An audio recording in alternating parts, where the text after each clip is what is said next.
Shalom, apa kabarnya hari ini? Luar biasa, tetap luar biasa ya. Walaupun kita mendengar banyak hal-hal yang sedang terjadi. Siapa yang takut hari-hari ini? Siapa yang siap kalau sudah mau kiamat? Siapa yang belum siap kiamat? Iya Bapak Ibu, kita sedang ada di hari-hari yang banyak yang kita dengar berita-berita yang menakutkan. Ya, kalau buka berita udah perang ya, Iran ya, Israel serang ya, Iran balik menyerang Dubai. Jadi hari-hari ini kalau kita mau lihat berita itu, ya rasanya banyak orang imannya ciut. Banyak yang tanya sama saya, Bu, apa yang harus kita lakukan hari-hari ini? Ya semakin cinta Tuhan. Ya, lalu ini berita begini, biarin aja berita, namanya juga berita kan. Ya, Israel hancur. Saya telepon orang yang di sana, enggak apa-apa. Ya, wartawan butuh berita. Semua orang butuh berita, media butuh berita. Makanya jangan terlalu scroll. Amin. Tiap hari kerjaannya malah dicari berita-berita itu. Imanmu itu enggak kuat. Tapi kok tiap hari mau denger yang menegangkan? Karena iman timbul dari pendengaran. Kita nih harus berjuang hidup dalam pertobatan. Kalau yang kita dengar tiap hari, apalagi kau enggak pernah dengar khotbah. Enggak pernah dengar khotbah gereja, cuma yang dilihat tuh perang terus. Imanmu sekarat, bahkan mati. Bagaimana kita mau berjuang di akhir zaman hidup dalam pertobatan yang sejati kalau kita ini tidak pernah dengar firman, malah yang didengar yang negatif terus. Buka TV, dengar berita horor. Ya, di darat dengar ya berita mertua adalah maut, ipar adalah maut, saudara adalah maut. Maut semua sudah hidup ini. Ya, banyak hal yang bisa meruntuhkan iman kita hari-hari ini. Makanya ayo kita teguhkan dalam iman, karena orang saudara walaupun dia sudah dipenuhi Roh Kudus bisa dia itu murtad. Apa yang membuat murtad? Ya karena kita tidak menjaga api itu. Coba kita lihat bersama. Ya, kita baca dulu. Ibrani 6 ayat 4 sampai 8. Ibrani 6 ayat 4 sampai 8, yuk baca bersama. 1, 2, 3. Sebab mereka yang pernah diterangi hatinya, yang pernah mengecap karunia surgawi, dan yang pernah mendapat bagian dalam Roh Kudus, dan yang mengecap firman yang baik dari Allah, dan karunia-karunia dunia yang akan datang, namun yang murtad lagi, tidak mungkin dibaharui sekali lagi sedemikian, hingga mereka bertobat. Sebab mereka menyalibkan lagi anak Allah bagi diri mereka dan menghinanya di muka umum. Sebab tanah yang menghisap air hujan yang sering turun ke atasnya dan yang menghasilkan tumbuh-tumbuhan yang berguna bagi mereka yang mengerjakannya menerima berkat dari Allah. Tetapi jikalau tanah itu menghasilkan semak duri dan rumput duri, tidaklah ia berguna dan sudah dekat pada kutuk yang berakhir dengan pembakaran. Hidup kita, hati kita diibaratkan seperti tanah. Firman Tuhan itu melambangkan air. Ayat ini berkata, kalau tanah yang terus mengisap air hujan yang sering turun ke atasnya, yang menghasilkan tumbuh-tumbuhan yang berguna bagi mereka yang mengerjakannya, itu menerima berkat dari Allah. Tanah itu diberkati Tuhan karena dia menghasilkan sesuatu yang berguna bagi orang banyak. Tetapi jika tanah itu menghasilkan semak duri dan rumput duri, tidaklah ia berguna dan sudah dekat pada kutuk yang akan berakhir dengan pembakaran. Ya. Hidup kita, hati kita itu ibarat tanah. Kita ini tiap hari dengar firman. Yang disiram ini firman Tuhan, saudara. Dan harusnya firman yang masuk dalam hati kita ini bertumbuh dan menghasilkan buah. Kalau hidup kita menghasilkan buah dan hidup kita berdampak bagi orang lain, maka Tuhan akan memberkati. Tapi kalau hidup kita tidak berbuah, tidak berdampak, tidak membawa berkat bagi orang lain, maka sudah dekat dengan kutuk dan berakhir pada pembakaran, yaitu kebinasaan kekal. Coba kita bertanya pada diri kita sebelum kiamat. Sudahkah hidup kita ini berdampak? Sudahkah pertobatan kita ini berdampak? Orang yang hidupnya berbuah itu pasti berdampak. Coba bapak-bapak kau pulang nanti tanya sama istrimu, aku ini hidupku ini selama ini berdampak enggak? Ya, jujur loh ngomong. Kalau istrimu bilang, berdampak, dampak buruk. Aku ini tiap hari menahan kepahitan sama kau. Bagaimana tidak, kau pulang tengah malam, kau pergi pagi, kau pulang tengah malam, mabok lagi, kau main judi. Maka matilah saja kau. Benar enggak saudara? Kalau hidup kita sudah tidak berdampak, ngapain hidup? Anak muda dengar baik. Kalau kau hidup tidak berdampak dalam keluarga, ngapain kau hidup? Tiap hari cuma main game dari pagi sampai malam. Ya jangankan ibumu, Tuhan juga udah nek sama hidupmu. Ya maaf ya, saya memang khotbahnya begini. Kalau nggak tersinggung kebangetan. Semoga tersinggung. Ya memang orang Kristen harus disinggung. Ya. Kalau hidupmu dari pagi cuma main game, tidak. Coba anak muda, tolong kau renungkan hari ini hidupmu tuh berdampak gak di rumah? Ya atau mamamu lebih senang, aku ini sebenarnya senang anakku ini mau dititip di mana ya? Karena sudah tidak berdampak. Tiap bangun pagi lihat HP, dari sini pindah ke sana, pindah ke situ, buka TV. Ngapain kau hidup? Ya, hidup tuh berdampak, amin. Berdampak apa kek, bangun pagi bantu cuci piring atau nyapu atau apa kek, setidaknya bisa dilihat mata gitu. Saya bingung orang-orang sekarang ini hidup sudah tidak berdampak, pede lagi. Benar gak saudara ya, pede. Bikin status, semua akan indah pada waktunya. Kau ini kelamaan tidur, bangun kau bangun. Ya, jangan begitu, hidup ini harus berdampak. Pertobatan yang sejati itu membawa hidup kita ini berdampak. Sehingga hidupmu bisa dinikmati oleh banyak orang. Dan Tuhan akan memberkati. Untuk memberkati orang juga Tuhan harus ada alasan. Kalau nggak ada alasan kau diberkati buat apa? Ya buat apa saudara? Ayo kita dengar firman, resapi di hatimu supaya firman itu tumbuh. Kalau firman itu tumbuh menghasilkan buah. Pertobatan yang sejati itu berbuah saudara hidupnya. Menghasilkan buah, bisa dinikmati oleh orang. Sehingga kalau kita datang orang senang, kalau ada dia aku senang loh. Senang aja gitu. Jangan kau datang orang, nek ada dia, pasti pinjam duit. Bertobat ya. Hari-hari ini, dunia ini sedang gelap. Dan dunia membutuhkan kita ini sebagai orang-orang yang hidup berdampak. Menjadi duta-duta Kristus. Lewat hidup kita. Ya, kita bisa menjadi orang yang memberkati banyak orang. Kalau enggak dari uang, ya jadilah berkat dalam hal yang lain. Di jalan yang sabar. Amin. Ya. Karena ngeri sekarang saudara. Kita baca berita, anak 12 tahun bunuh mamahnya. Mamahnya loh dibunuh. Lagi tidur ditikam pakai pisau mati pendarahan. Kenapa? Tersinggung tiap hari dimarahin mamanya main game terus. Ini setan bekerja luar biasa hari ini. Ya banyak sekali. Ya kemarin juga saya lihat di Bekasi satu keluarga dibunuh sama anak nomor 2-nya remaja. Dia tersinggung mamanya sering marahin dia dan katanya dia dibedain sama kakaknya. Ya ini kan orang-orang dan semua saudara ketika ditanya kenapa kamu nekat bunuh mamamu anak 12 tahun perempuan. Dia bilang saya terinspirasi dari game online. Jadi ini setan sekarang dia nggak kerja dengan hal-hal yang menakutkan. Handphone yang kau pegang itu setan itu. Setan, anak-anak muda hati-hati. Waktumu dicuri setan tiap hari, habis waktumu itu scroll terus. Ya, main game terus. Terus hidupnya berdampak apa?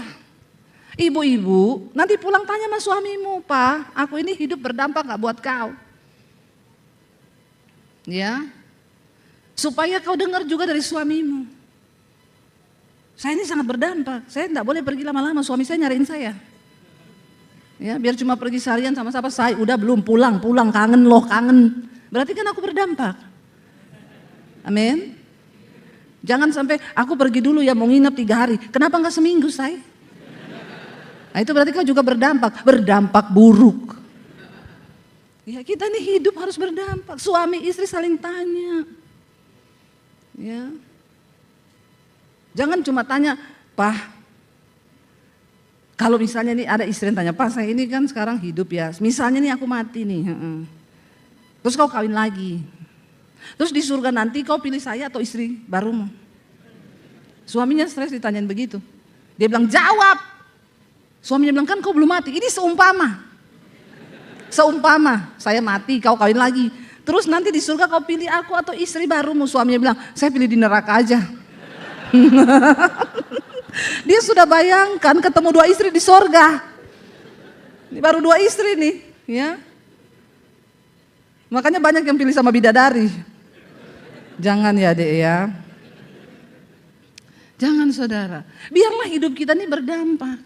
Ada istri yang bilang sama suaminya gini, "Pak, kalau kau mati aku juga mau ikut mati." Suaminya stres, aduh bukan cuma di dunia saya ini, di sorga pun dia mau ikut lagi. Karena hidupnya itu tidak berdampak. Sampai suaminya, aduh udah di dunia saya begini, kayak di neraka, di sorga pula dia ikut. Mending enggak deh. Ya, jadi ibu-ibu, kita bisa menjadikan dunia ini jadi sorga. Kalau hidup kita berdampak. Bapak-bapak, hidupmu juga harus berdampak. Karena waktu kita berdampak baik bagi orang lain, maka apa yang kau tabur itu akan kau tuai. Jangan cuma sibuk tuntut suamimu berubah. Jangan cuma sibuk tuntut istrimu berubah. Tapi kita dulu yang harus berubah. Ya, dulu kan saya sama suami begitu, baru nikah. Layani dia, bikin kopi, bikin sarapan, bikin ini. Begitu sudah punya anak 1-2, enggak ada pembantu. Bulan madu mulai hilang. Tuh. Urus anak sendiri tanpa pembantu. Ya, baru nikah masih bulan madu terus, produksi madu terus kan manis terus tiap hari, sayang mau kopi, sayang mau roti, madu semua begitu.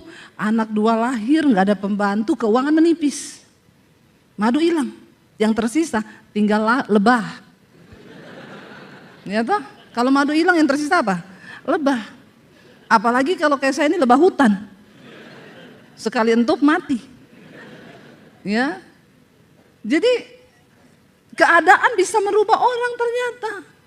Saya yang tadinya ramah masih bulan madu toh, wah menipis saudara. Ya madunya habis, urus anak sendiri, nggak ada pembantu, ya saldo juga kurang. Ya kan saldo kurang itu kan menyebabkan kemacetan. Ya, di jalan tol baca nggak itu tulisannya? Saldo kurang menyebabkan kemacetan. Jadi yang muda-muda kalau mau nikah pastikan saldonya ada. Supaya tidak macet rumah tanggamu. Kau pikir itu token listrik bunyinya lagu dangdut? Tidak. Ya, jadi tolong dipikir. Jadi saudara akhirnya mulai berkurang nih. Saya sudah bertobat? Sudah. Sudah jadi pengkhotbah? Sudah. Tapi ketika keadaan susah, capek, lemah, gak ada duit, ternyata manusia lama bisa balik. Dan itu tadi madu jadi lebah. Ya, pagi-pagi dia bangun, "Say, kopinya mana?" Saya bilang, "Kau punya tangan 2 kaki 2 toh? Bisa kan kau bikin kopi sendiri toh?" Terus dia bilang, "Ih kenapa istri saya jadi begini?" Saya bilang, "Bikin sendiri sana di dapur, sama-sama kita punya tangan 2 kaki 2. Nggak usah punya karunia bos jadi suami. Ya, saya juga mau diratukan." Ya, harusnya kalau minta diratukan nikahnya sama raja toh. Jangan nikah sama yang saldo kurang. Kalau kau enggak siap jadi babu. Iya enggak? Ya, jadi saya waktu itu saudara bisa ternyata pertobatan terkikis karena keadaan. Ya, sana di dapur bikin sendiri. Suami saya ke dapur, dia tanya, "Ini gula yang mana?" Di toples yang tulisnya garam. Kenapa ditulis garam? Biar nggak ketahuan semut. Kan kayak bapak-bapak itu, Wanti ditulis Wanto di HP. Santi ditulis Santo, biar nggak ketahuan istri toh. Bertobat. Ya, suami saya itu sabar, nggak bisa marah. Wong Solo, kalau ngomong nyaris tak terdengar. Ya, saya selama menikah bisa pencitraan, ternyata bertahan cuma 1 tahun. Waktu mulai hamil, datang kesusahan, pertobatan bisa hilang loh. Bisa loh. Manusia lama muncul, malah lebih ganas. Tadi kan kita baca tuh ayat itu. Yang pernah diterangi hatinya, pernah mengecap karunia Roh Kudus, pernah dijamah Roh Kudus, tapi akhirnya murtad lagi. Untung saya belum sempat murtad. Baru murtad rohani sedikit-sedikit. Belum sampai menyangkal Tuhan Yesus sih. Ya lalu saya marah, kalau udah begitu tiap hari akhirnya marah, rumah tangga ribut, yang ada tuntut menuntut, firman Tuhan sudah lupa semuanya.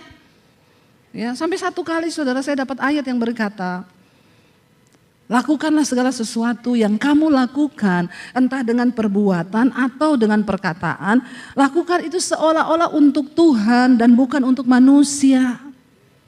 Kenapa kita perlu baca firman? Kenapa kita perlu dengar firman? Kita dengar tiap hari belum tentu aja itu bisa masuk langsung ke hati dan tubuh. Apalagi kalau tidak pernah didengar. Parah saudara. Saya dengar ayat itu nancep, ya Roh Kudus masih bicara. Saya mulai praktikkan, rumah kotor saya ngepel untuk Tuhan. Amin ibu-ibu. Ya, jangan, kalau untuk Tuhan kan kita ngepel sukacita enggak? Sukacita, tapi kalau untuk anak dan suami, kayak anjing galak kita. Ya, tiap hari bergonggong terus. Wow. Tapi kalau kita lakukan untuk Tuhan, senang hati loh.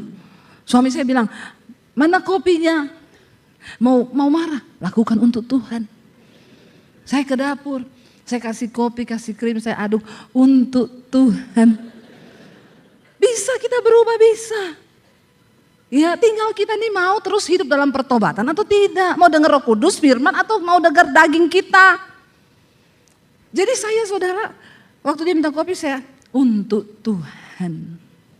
Enggak bisa marah kalau untuk Tuhan. Amin. Saya kasih sama suami.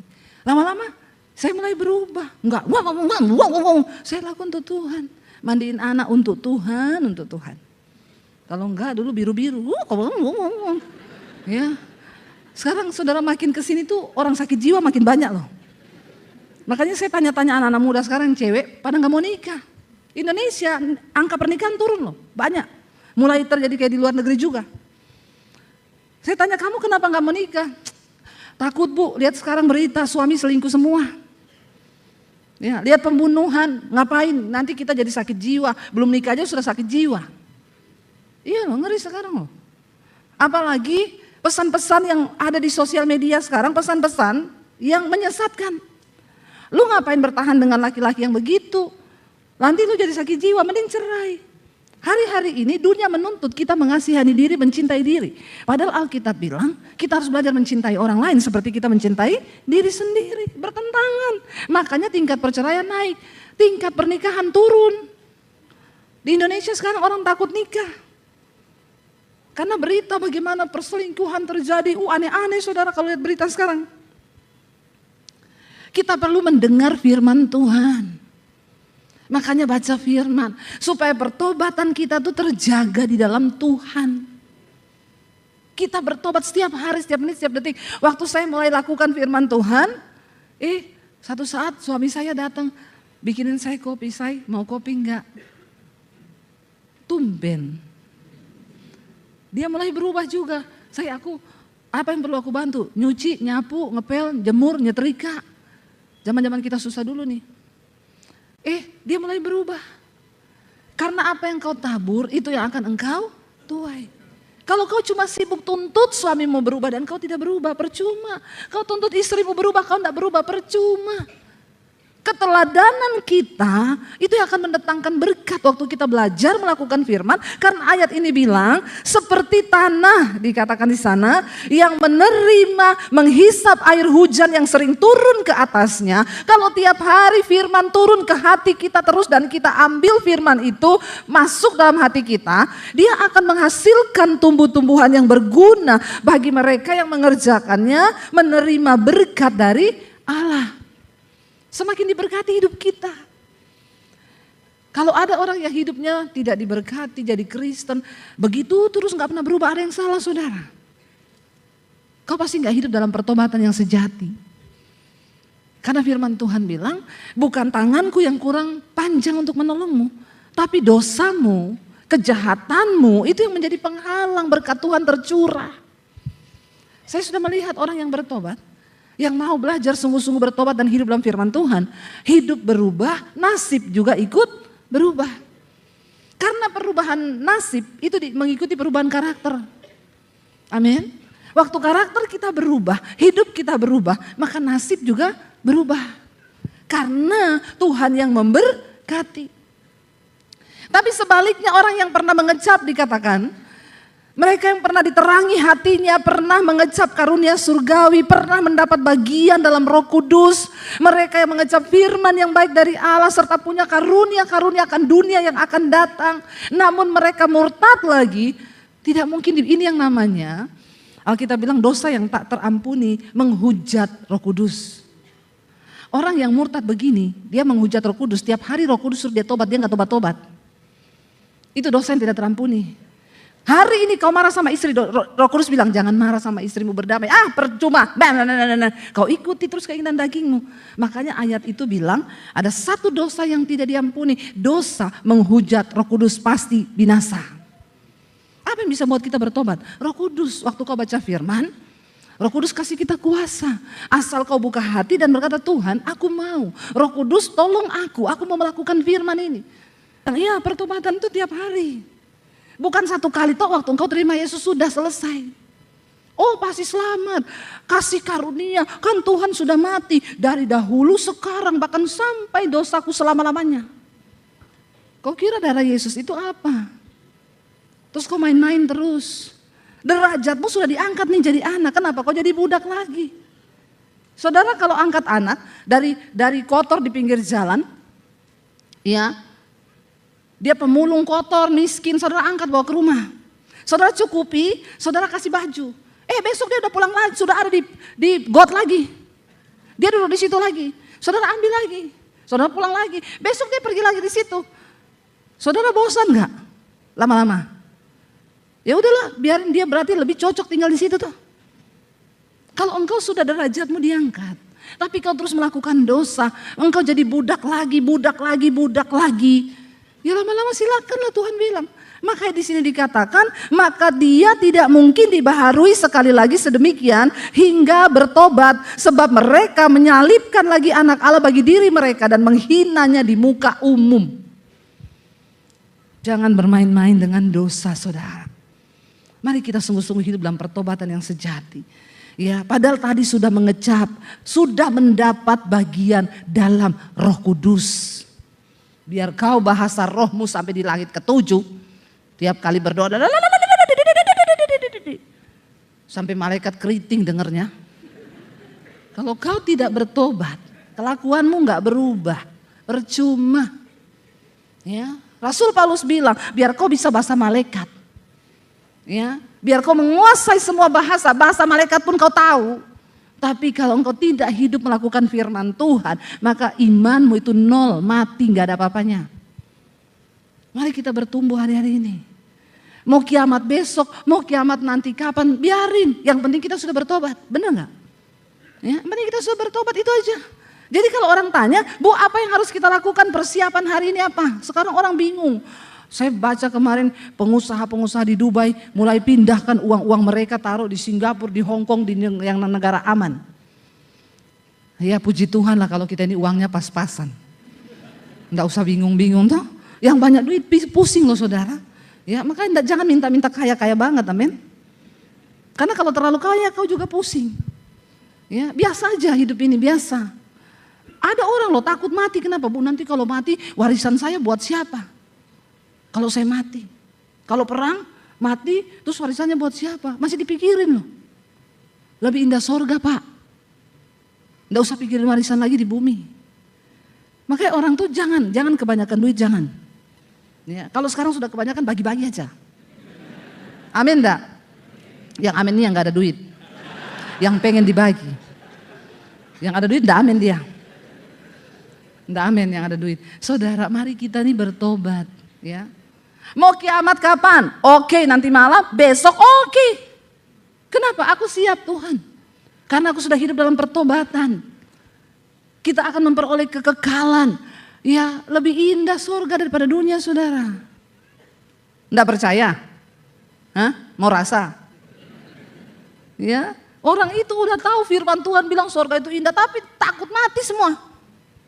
Ya, makanya dia bikin lagu, Tuhan peluk aku sebentar saja, karena kalau lama mati. Makanya dia bilang sebentar saja Tuhan, jangan lama. Kalau lama pindah alam, Yerusalem baru. Ya, hidup ini, ya kalau saudara percaya firman Tuhan, saya ini pernah ketemu orang yang sudah mati beberapa kali, mereka cerita di sana tuh enak banget Bu, dan disuruh pulang enggak mau pulang.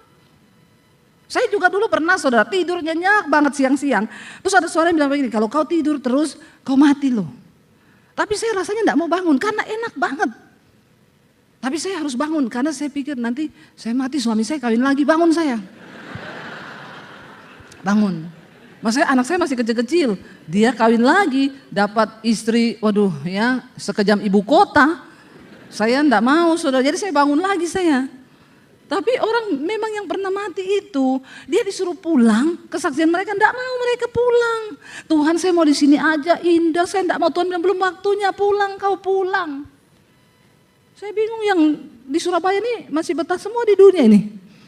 Ya, enggak ada yang pengen Tuhan cepat datang. Jadi kalau orang tanya, Bu Debbie kita harus ngapain ya, melihat keadaan zaman begini ini mau ngapain? Bertobat, bertobat.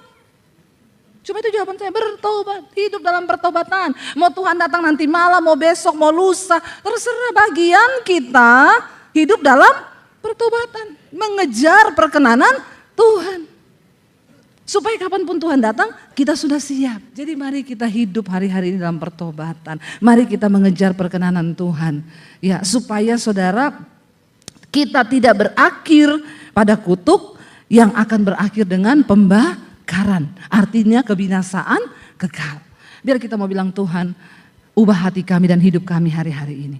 Supaya hati kami jadi tanah yang subur. Saya undang para imam musik maju ke depan, waktunya sudah habis. Firman Tuhan berkata, biar tanah hati kita ini menjadi tanah yang subur. Supaya hidup kita ini diubahkan. Kalau kau dengar firman, terima firman itu. Dan minta Roh Kudus bekerja. Supaya firman itu terjadi di hidup kita. Kalau hari ini Tuhan bilang, ampuni, ampuni. Kalau hari ini Tuhan bilang, hidup dalam kekudusan, hidup dalam kekudusan. Amin. Supaya Roh Kudus bisa bekerja. Hari ini kita mau bilang di hadapan Tuhan, kubuka hati Tuhan. Untuk jamahan-Mu. Biar hidup kami boleh sungguh-sungguh dalam pertobatan. Mari kita bangkit berdiri bersama.